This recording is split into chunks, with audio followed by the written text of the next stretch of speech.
Dear colleagues, I'm sure that you're having a great time at the Ontario Open Badge Forum. Unfortunately, I couldn't be with you today.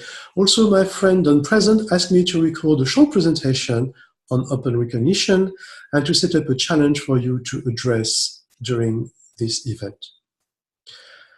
My journey with open recognition started in 1994 when I helped people to gain recognition by building a portfolio of evidence that was assessed against a competency framework in order to gain a qualification.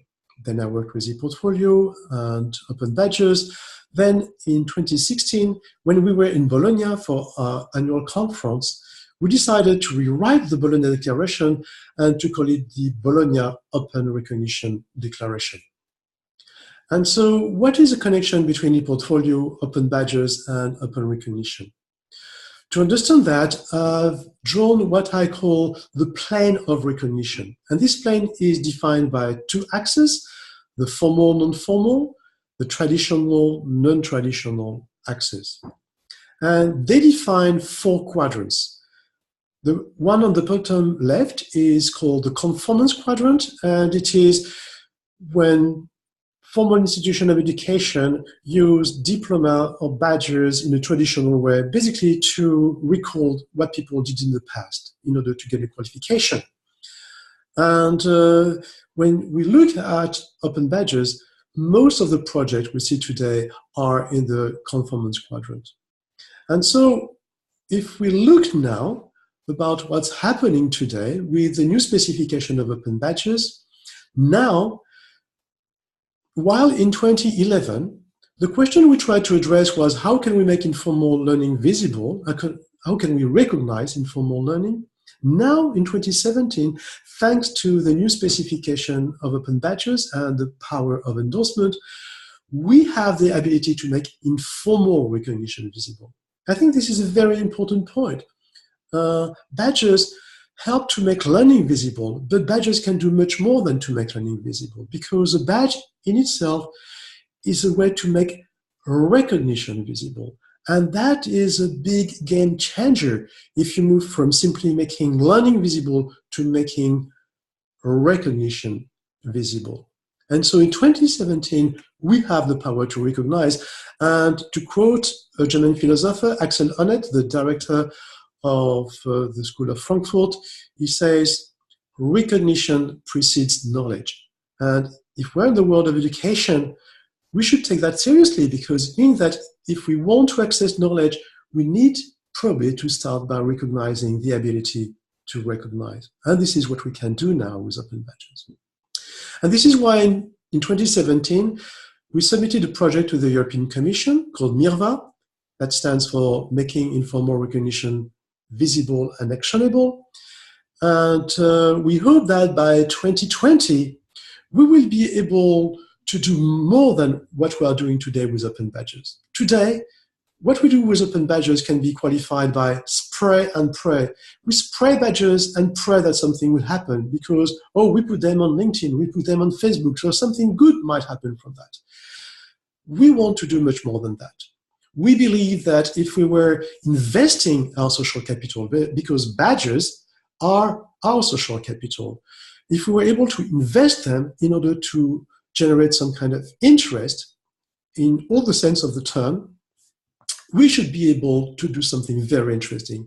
And to capture this idea, we came up with the concept of mutual trust funds. Badges are a trust relationship between the issuer and the recipient, but they're also a trust statement, a statement you can trust because you can't tamper with it. So in 2020, we really believe that we'll have made a big leap forward with open badges. And we have started to do it with a project like Badgeons in Normandie, which is a project building a regional cross-sector trust ecosystem.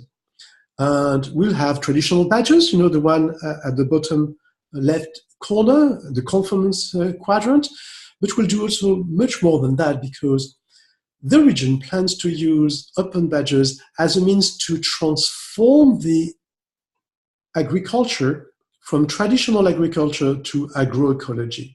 So badges are the means for transformation. And the things very important step forward with open badges, not just to recognize what people did, but also to help the whole territory to move towards the future.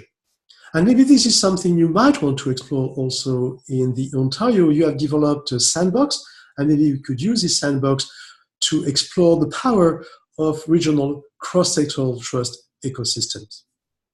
And so one way you could do it as well is to join the Open Recognition Alliance and sign the Bologna Open Recognition Declaration like eCampusOntario has already done, and we'll be exploring together this ability to create mutual trust funds and the services that could come with it.